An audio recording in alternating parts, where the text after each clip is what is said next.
Assassin's Creed Shadows is shaping up to be one of the most anticipated games of 2025. Ubisoft is taking the franchise to feudal Japan, a setting fans have wanted for years, and introducing major gameplay changes, new mechanics, and a deeper level of immersion. But what exactly can we expect? From the setting and characters to the combat and world design, here's a complete breakdown of everything you need to know about Assassin's Creed Shadows. Let's start with the basics. Shadows is officially launching on March 20th, 2025, and will be available on PC, PlayStation 5, and Xbox Series X and S. The game is set during the 16th century in central Japan, right at the end of the Sengoku period, a time of war, shifting alliances, and political upheaval. Players will explore Kyoto, Osaka, Iga, and several other key locations, each offering a mix of dense urban environments, open landscapes, and historical landmarks. The world is designed to feel more alive and reactive than ever before, with seasons, destructible environments, and improved AI systems that really change the way you play. In Shadows, Ubisoft is introducing two distinct protagonists with completely different playstyles, making for a more varied gameplay experience than ever before. First, we have Naoe, a skilled female shinobi trained in the ways of stealth and assassination. She's fast, silent, and deadly in the shadows, making her perfect for those who prefer a more traditional Assassin's Creed playstyle. However, she's not as strong in open combat, meaning you'll have to rely on stealth, movement, and precise strikes to take down enemies efficiently. On the other side, we have Yasuke, an African samurai warrior with a completely different approach to combat. Unlike Naoe, Yasuke is slow but brutally strong, able to take down enemies with sheer force. He can still use stealth, but it's not as effective as Naoe's, making him more suited for open battles and direct confrontations. Both characters have their own weapons, skills, and progression systems, allowing players to customize their playstyle depending on their preferences. You can switch between them freely after the prologue, or play the majority of the game with only one character, though some parts of the story will require you to play as a specific character. One of the biggest improvements in Assassin's Creed Shadows is the combat system. Each character has their own unique weapons, and every weapon can be upgraded and skilled individually.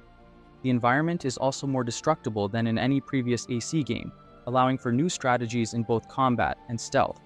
And, for the first time in the series, players can go prone, adding more depth to stealth mechanics and making it easier to avoid detection. A major change in Shadows is the removal of the bird view. Naoe retains a version of eagle vision, allowing her to detect enemies through walls and in the environment. Yasuke, on the other hand, does not have access to this ability, making his playstyle more grounded.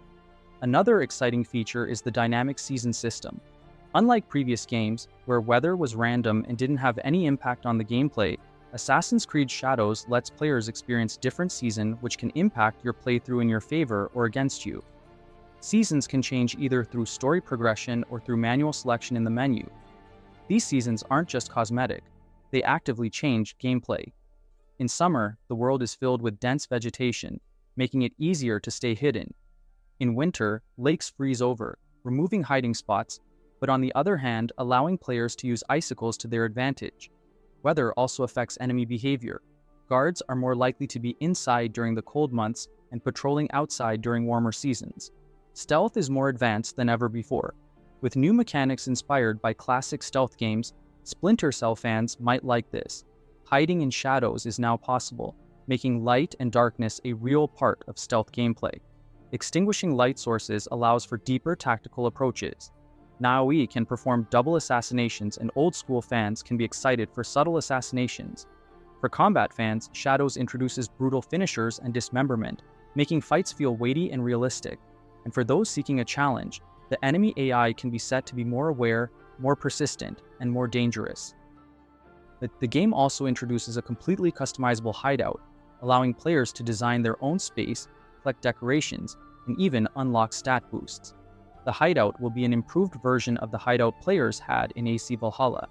Additionally, players will encounter various allies who can assist in combat and offer unique abilities to suit different playstyles. The game's main story is expected to last about 30 to 40 hours, but completionists can expect 80+ hours if they want to see and do everything. The map size is similar to AC Origins, making it a bit smaller than Odyssey and Valhalla. Add a smaller and maybe less bloated story to that, and we might get a really good game with AC Shadows. Ubisoft has also introduced two different ways to experience the narrative: RPG mode, where players can make their own dialogue decisions that influence the story, and canon mode, which removes dialogue options for a more streamlined, story-driven experience. For players who love full immersion, Ubisoft is including an immersion mode, where every character in the world speaks in their native language. Ubisoft has already confirmed one major DLC expansion called Claws of Awaji, which you will get either for free through pre-ordering AC Shadows, or you can buy it later after the game has launched. Claws of Awaji will add 10+ hours of new content, new enemies, and new weapons. A new Game Plus mode is also rumored, but not yet completely confirmed. Assassin's Creed Shadows is shaping up to be a grounded, immersive experience, balancing stealth, combat, and historical depth. What do you think? Will AC Shadows be a step forward for the series and help Ubisoft to get out of their bad situation? Or will it be the last game for Ubisoft? Let me know in the comments. And if you enjoyed this breakdown, don't forget to like and subscribe for more gaming news. This is Snakebite Gaming. See you next time.